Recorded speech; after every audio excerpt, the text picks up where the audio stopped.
One new Halloween trend has gotten scary in a serious way.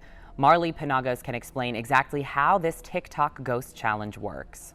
Down at the party, saddest little baby in the room.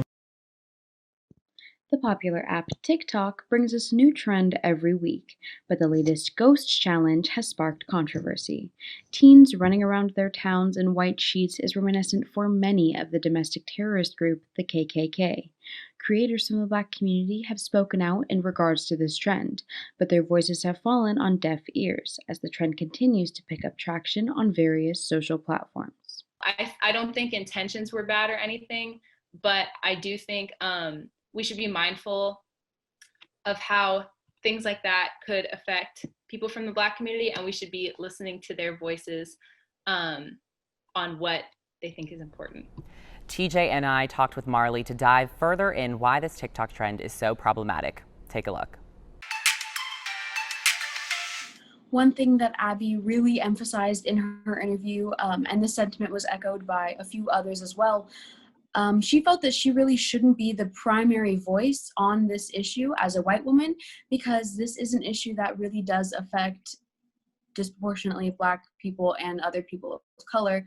Historically, this has affected them more.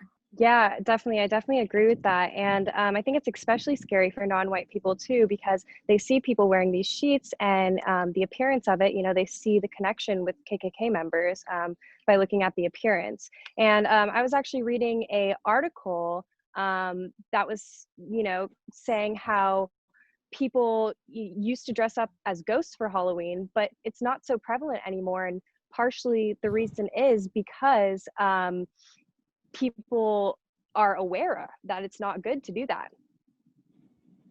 And I think context is key when looking at this situation. I mean, in this year alone, we've had major talk about white supremacy, especially in the presidential debates. And we've also seen Black Lives Matter becoming more and more prevalent in the mainstream media.